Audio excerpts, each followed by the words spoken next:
The Raptors lost against the Brooklyn Nets 103-116, but Siakam is back. It's so good to see. I'm Savanna Hamilton alongside Sherman Hamilton. You are watching Raptors today, so we're going to break down. I personally really was happy just to see him back out there on the court again. He was obviously emotional in the press conferences, but what was your biggest takeaways from his individual performance last night? Well, I thought that, considering he missed so much time, I thought that he looked pretty good in terms of his movement, which is something you really look for. Is there any disjointedness in his flow on the floor? He looked fluid. It was great to see him knock down his first three, though. That was really good. He's talked about how much he's thought about that three-point shot going into the offseason. So, and also looked at his wind. I thought that he held up from a cardio perspective enough. Now, he was nowhere near to the Pascal that we're used to seeing, but I thought that first game back showed a lot of positive signs. Now, the question is, how does he feel the morning after? How does he feel going into the next day? And we're going to find that out, but there's no question that he performed at a level. As a guy who hasn't been in the lineup for a while, I thought he was very, very solid. Absolutely. I believe that he was 5 for 12 from the field, which is just under 50%. It's actually not that bad to have a solid start. And 25 minutes, 15 points. I think you can't really ask for a better return in terms of coming off of an injury. That's something that's very hard. He actually talked about how emotional he got just learning that he had to get surgery on his shoulder. He said he hasn't cried that much since his dad passed away. So it was really great to see him, perform out there. But, I also want to know your thoughts in terms of this new lineup, because obviously Precious Achiuwa came off the bench. Pascal Siakam was, I guess, technically playing the center position, which is a new look for the Raptors. But how did you feel about it? Well, first of all, Precious played better coming off the bench. Yes, he did. That's something you got to pay attention to. The other side of it, when you go at that lineup, you have a lot of versatility, a lot of interchangeable parts in the front court, and then the back court is doing what they're doing. But I like that lineup, and I think sometimes we're going to see that lineup based on matchups. If there's bigger bodies that are going to be out there to start the game, maybe Nick Nurse might go to a bigger body. Sometimes he might try to force a team to adjust to him. I just think that with that ability to put Pascal at the 5 and still be able to defend bigger bodies and still be able to switch on the perimeter, you present a lot of issues to teams, especially on the other end, where now you got to pull that big away from the basket to defend the Pascal when he's playing in flow. So I like that starting lineup. I like the ability to really affect teams on the offensive end without giving up too much defensively. Absolutely. You actually touched something about the defense on the other team having to guard Siakam now, and now that's going to take less attention away from OG Anunoby, from a Fred VanVleet, from a Scotty Barnes. So just Siakam's presence alone will cause issues for future defenses when they come to play Toronto, because if you're draining off of or helping off of Fred VanVleet to go cover Pascal, well, now Fred's open for a potential 3 or a drive, and like Scotty Barnes as well. We've seen what he could do on the offensive end. So, I'm very much interested in what he can do. But what did you see defensively from Pascal? Well, Pascal, first of all, he was never a defender like that. He made efforts on the defensive end. But I thought, in this lineup and getting a chance to sit and watch what these guys are doing really helped Pascal to think about being a better defender, to think about how he's going to get his shots, to think about how other guys need to get their looks. And I thought from a defensive perspective, I thought his effort was excellent. Yeah. Again, we're talking about a guy who's missed a lot of time. Now, the positive thing about an upper body injury, you have the ability to do a bit more cardio. Having said that, I think when you hit the floor in the first game, it's not about the time to scrutinize every move that a guy makes. It's a time to see if he's better, see how much flow he has, and see how much rhythm he has, and see if he's understanding the schemes. And I thought that Pascal played on both sides of the basketball as solid of a game as you can coming back from injury. Absolutely. Now, enough from us. We're going to hear from the team, Fred VanVleet, Siakam, and talk a little bit after the game. Yeah, it felt good. Felt good. Just, again, first time in a long time. I think it's just been through a lot, and I remember when I was talking to Alex, and he was telling me, oh, you have to get a surgery, and it was my first surgery, obviously. Super scared. I remember just really crying. I don't think I've cried like that since my dad passed away. So it was really, I think just because of the season that we had, and I just wanted to go back into the summer. I had so many things that I had planned, and it just felt like another blow. You have to get through surgery. It's talking about 6 months. Just really tough moment for me, and I remember thinking, was like the end of the world, for me. Like at that time, obviously I know people go through a lot more difficult situations, but it was just tough, and I just, I was just, really sad and devastated, and I think going through the process is just every day, like just focus on like just getting better and better. I think just today is just a moment, just like think about it and just. I think about all the people that, put the amount of work that they did, to get me to this point. Shout out to, Robert at Mayor's Institute in LA every single day from the beginning, just going in. They did an incredible job out there. Obviously Alex, and then when I was back with the Raptors, Amanda, just, like the dedication. I really appreciate those guys, just every single day, being in the gym with me, I could be, like a handful sometimes, but they are there every day. Like, I just, just big shout out to all of them. Amanda, I want to say her name again, but, she's been incredible for me. And just, obviously the support from the Raptors, my team, my agent, my family. And, so today, obviously we didn't get a win, but, like, it just felt great to be out there on the floor. Like, it's been so long. And I'm super. I don't know if I answered your question, but I just felt like saying that. I didn't even think that was your question, but yeah, like it's just an amazing. I feel blessed, and I think that again, like I said, it's easy to just go by like day by day and forget about all the blessings, and I definitely feel blessed and to be in this position and be able to be back on the court. So yeah, I'm super happy. It was good. It's been a while, just good to see him out there healthy. We're gonna need him, obviously. I thought he looked good.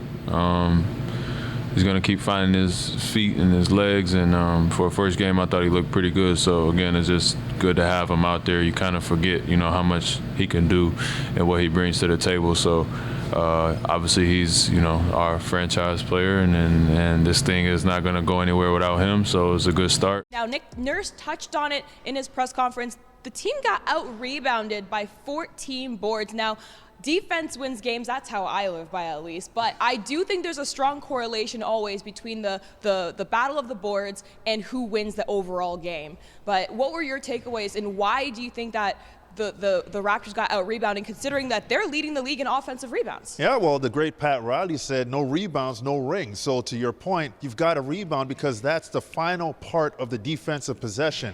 So if you're not rebounding, then you're wasting energy defensively to give up another offensive opportunity. So it culminates like with that rebound. But as you were talking about, uncharacteristically, the Raptors got out-rebounded severely by the Brooklyn Nets. And when you think about it, when you're defending a Kevin Durant and a James Harden, you've got to send a second body. Sometimes you send a third body because you're trying to help on a dribble penetration or the breakdown ability. So when you do that, your back end has to be very active because now you're forced into rotation and your little guys got to get in there on the glass and box out bigger bodies. And the Raptors got caught too many times in rotation, not finding bodies on the back end to clean up the glass. And Brooklyn did a good job taking advantage of that, but it's a situation where you learned a lesson. When you're defending against guys like that, it takes multiple efforts on the defensive end, especially to get back on the glass to complete that possession. Absolutely. It takes, like you said, effort. And it's kind of a tough situation because you don't want to expose your backcourt either. You don't want to completely pull your safeties away in that scenario as well. But, let's talk about Precious Achiuwa because he was somebody who played very well last night. You love to see it. He came off the bench. I don't know if that was a little bit of a chip off his shoulder or something last night, but he had that spark, showing off his athleticism and the reason why he's on this team. He matched up well, I thought. Well, he did, and you think about his position now coming off the bench. It's not about him trying to score the basketball. It's not about him trying to look for his offense. It's about him trying to provide energy, get on the glass, defend, keeping the game simple. And I thought there was a couple times in the games where you just saw him take over for a stretch, whether he rebounded, he defended, or got that look at the basket with that floater. But nothing was forced, nothing was pressed. And I think when you're talking about Precious' ability to impact the game, it's not necessarily the stat sheet in terms of scoring. He's got to be the recipient of those plays instead of trying to create those plays. And I think as he continues to grow, then he'll be a guy who makes plays for himself. But I thought his role in that game against Brooklyn fit perfectly. And I like the fact that he didn't sulk about not being in the starting lineup. He just got out there and played ball. The game says everything. The game says everything. But, somebody else who, didn't contribute on the offensive end as we are used to was Scotty Barnes. This is the Scotty Barnes segment of the show now. We've entered this. Jake LaRue's our producer's favorite part. Scotty Barnes, he did contribute 4 for 7 from the field. So he was still a factor in this game. But what did you think of his defensive performance? Because he showed some moments of greatness considering his matchups were KD, James Harden at times. Light work, right? Just light, yeah, no big deal. I thought he did well. I mean, you're thinking about trying to defend a Kevin Durant and a James Harden. That's going to take a lot of your energy, a lot of your focus, and it's really going to have you locked in on that side of the basketball. And there's nothing wrong with that. And I think Scotty Barnes did a good job staying locked in defensively. Offensively, yes, he shot over 50%, didn't score a lot, but that's not what you look at in a game like that. When you're matched up against an elite scorer in the NBA, you want to see what you can do. Can you stay in the fight? You're going to lose the fight, but as a young player, can you stay in that battle, not back down, continue to make plays, and continue to fight through it? And I thought he did a great job. It was a great sign to see him defend what I consider to be the most lethal scorer in the NBA in Kevin Durant at almost 7 feet. So I thought that Scotty showed very well on the defensive end. Well, it goes to that extra conversation of where he's stacking up in the Rookie of the Year conversation. Still very early, of course, but, and then he had a matchup with Evan Mobley with the Cavs, which is also very telling. But I actually want to dive into that game because they did lose. It was kind of one of those late game, maybe some not great decisions, maybe some missed calls. But we got to talk about it. So tell me what your takeaways from that Cavs game was. Well, I think the Raptors led so much in that game that the lesson in that game is you can never take your foot off the gas. You got to always stay locked in. The dying seconds of that game was where they lost it. And you think about how much control they had throughout that game, you tip your hat to the Cavs. This is not all the Raptors letting go of the rope. The Cavs did a great job making plays. Darius Garland was excellent in that game, and especially to finish it. But if you're the Raptors, you realize this is a game where you can't lose your focus. Even though you had a lead, even though you feel like you're in control, this is the NBA. Guys make plays that you don't expect them to make. You got to stay ready to play. And even so, they still had 2 looks to win that game. An OG step back that we've seen him make, bit off balance, but he missed it, and then a tip in by Scotty Barnes that was missed. So still opportunities there, but you want to control the controllable and not let go of the rope, and don't give a team a chance to get off the mat. Absolutely. One thing I'm taking away from the Cavs game, as well as the Nets game, which we'll get to just right now, is the fact that there's a good loss and a bad loss. And I thought that these were good losses to have at this point in the season. Something that we talked about on our previous show was the fact that the Cavs were a team that you had to respect because they did win against the Nuggets previously and the Hawks. So, when I think about a quality team, these are kind of quality losses because there's things that you could go back, review in video, and be like, okay, we're still a young team. We're making some rookie errors. But that being said, with the Brooklyn loss per se, they're also adjusting to the fact that Siakam was back in the lineup, and that's going to be a bit of, like I said, an adjustment for the team. But then I think about the Nets game as well. They were leading going into the half. And so they were right there neck and neck with arguably one of the best teams in the league, a championship caliber type team. So I think it's a good benchmark to see where this team has far yet to go, but then also where they could also improve on. Absolutely. And again, the Brooklyn Nets, as you said, there's expectations of a championship, even without Kyrie Irving in the lineup. So the fact is, yes, you were there in the half, but third quarter, Kevin Durant turned it on. Yeah. Fourth quarter, James Harden turned it on. It just showed separation in terms of what elite players can do. But there's a lot of positives to build on, as you were talking about. Absolutely. And now we're going to head over to Paul Jones. Thanks, Sav. Third quarter, second half is where the Nets did their damage, particularly in the third quarter. And they've got a couple guys who are just used to being leaders, guys that know what to do, know how to take over games. Let's talk about Harden and Durant. In the third quarter, Kevin Durant had 13 points. He was 4 of 6 from the floor, and he did it on the inside and the outside. He makes a couple of threes. He gets a couple of layups. He makes 3 free throws. So he does it every which way possible. And that was part of the big run for the Nets. The Raptors, 7-point lead at halftime was gone in less than 3 minutes in the third quarter. And Durant was part of that. It extends the whole quarter. So now Raptors are outscored 24-9 at one juncture. Again, Durant is all over that. He's in the middle of that. And then for the quarter, it's 35-17. The Raptors start to make a little bit of a run in the fourth quarter. And they've got the other guy that's used to taking over games in James Harden. He goes 6 of 8 in the fourth quarter, 16 points. He had 28 points, 16 of them in the fourth quarter when it counted. So you've got two guys. And again, same thing. Harden makes 3 threes, gets 3 layups, and he adjusted really well to the fact that they weren't going to give him those calls that he was getting before. And he just kind of set his mind to it and said, all right, we're going to go the other way then. We're just going to play. He beat people off the dribble.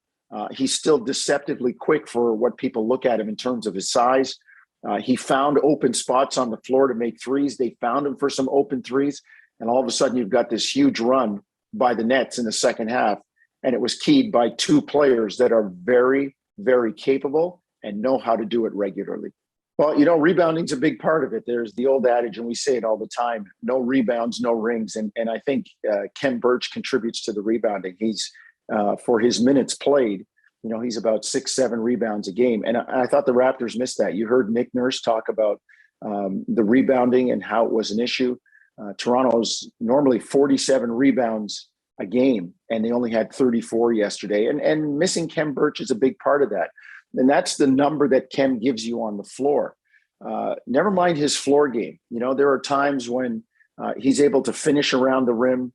There are times when he's boxing people out and other people are getting rebounds, and they miss that. And they miss his general kind of overall steadiness, his old man steadiness, where as a veteran, where he knows how to make the right play. He's calm. He can give them, he sets good screens on the offense. He's part of the facilitating and moving the ball. And Nick actually got bailed out in a sense. Everybody was wondering, what are you going to do with the starting lineup when Pascal Siakam comes back? Well, it was easy yesterday that Kem Birch wasn't in. It was an easy choice for Nick, but I think he's going to have a difficult decision once Kem is healthy and he starts to come back. Where do you use him? Is he a situational matchup? Do you use him against bigger, stronger players? Who comes off the bench first? Is it Kem or Precious? I just think Kem has a lot to offer. He's a steady, calming influence on the floor at both ends. So it'll be interesting to see what Nick Nurse does once he's healthy. But the Raptors surely missed Kem Birch and all that he brought to them in the loss to Brooklyn. This is going to be a very difficult road trip. It starts by going west, and you work your way back through the Midwest. And having been with the team since day one, I don't remember too many trips that were almost 2 weeks. I mean, this is a 13-day trip. They leave on the 14th after the game against Detroit at home, and they're not back in the country till the morning of the 27th after the game against Indiana. So it'll be a long trip. The good thing about it is you're going early, and maybe you can get some of these teams before they get it together, particularly some of the ones out west. Although right now, as we record this, all of these teams are, in what you would consider playoff spots. They are combined 18-6 at home. So it's going to be a tough trip. The good thing is the Raptors can be together on this trip, and it's the road where you don't have the distractions of home. There's no family. There's no kids to take to school. There's no, fatherly, husbandly, man of the house duties to do if they're so inclined. It's a focus totally on basketball, but it's a long trip. It grinds on you. I think the Raptors are going to have to take the approach that they take with every game and bring their working attitude and just take it game by game. You've got 2 teams in particular, Golden State and Portland, that right now, again, as we record this, only have 1 loss at home. So it'll be a telling trip. It'll be good for the team. It'll serve them well later on as they have a chance to hang together, and it'll give them a real litmus test as to where they stand. Right now, a good road team, but this will be a really, really big test. Now, Sam Dekker got waived by the Toronto Raptors, but he did take to Twitter to thank them for the opportunity as well as the fans. So, when I look at his game, I really do like his style of play. But what do you think he could do here in this league, or if maybe he's a better fit in the G League or overseas? Well, I think obviously he came from overseas over the last couple seasons. Having said that, his journey is no different than a lot of players. You look at a guy like P.J. Tucker, who was a Raptor. He went overseas. He came back, played for the Suns, got to Milwaukee Bucks, won a championship. So the journey hasn't ended for Sam Dekker. If his goal is to be in the NBA, he's just got to continue to work at it. He's shown that he can play on this level. He was a draft pick when he came out of college, so there's no question he can play on this level. It's just about making people believers again, and if you have to go through the G League, you go through the G League. But I think that he could play in this league. He can shoot the ball. He's got some decent size. He's just got to prove that with consistency, he belongs on a roster. Absolutely. Now, we also have some birthday boys on the Raptors team. Let's talk about Isaac Bonga. It's his birthday today, so happy birthday to him, as well as Delano Banton. And man, what a gift he has been to the Toronto Raptors this past season. What a great draft pick in the second round. What a steal. What have you seen from him in terms of his contributions and impact on this roster? Well, I love everything about what Delano brings to this team. I mean, I love his length. We talk about the physical characteristics, and those are all great, but he's got a very good mind for this game. His feel appeal, his passing ability, his rhythm, his movement, his gait when he's handling the basketball. I just think that Delano, as a bigger guard, can play your point guard position, can make decisions, can get the offense going, can play screening role. And once he gets stronger and starts to understand more about the game, I think we're going to see a very unique player. But there's no question, when he hits the floor, within the first 30 seconds to a minute of him being on the floor, he's going to do something positive on the offense or defensive end. So I just love his energy, and I love his pass-first mentality, unselfish as they come. Absolutely. When I'm watching Delano play, you know, I'm sitting back on the couch or wherever I'm watching the game, and then when he comes on the floor, I'm like leaning in a little bit, like, what's he gonna do? You know, we gotta talk about Utah Watson now, because he's not with the team yet, but he still has, you know, a major role, or at least a role on this team. What do you think that will be, though, this season when he does come back and play? He's got a lot of competition now. Yeah, I mean, to find some minutes is going to be tough for Utah, but what we know about him is Nick Nurse likes him. He has that energy, and to me, he's got that giving spirit when he's on the floor. He'll do anything for the team to help them win, and I love that kind of player. He's shooting the ball better, as we saw in the preseason, and also, you think about Utah's ability to defend multiple positions as well, has that length. So he's behind the 8 ball right now. A lot of guys have carved out some space for themselves, but he's got a track record with this organization. They signed him for a reason, so he's going to have to really carve out a situation where he gets and earns some minutes. The Raptors will be on the road to take Boston next on Wednesday. You can watch the game at 7:30 on Sportsnet, as well as listening to it on Sportsnet. Thank you again for watching Raptors Today. I'm Savanna Hamilton with Sherman Hamilton, Paul Jones, Ellie, Jake, and Luke. Thank you guys for watching Raptors Today.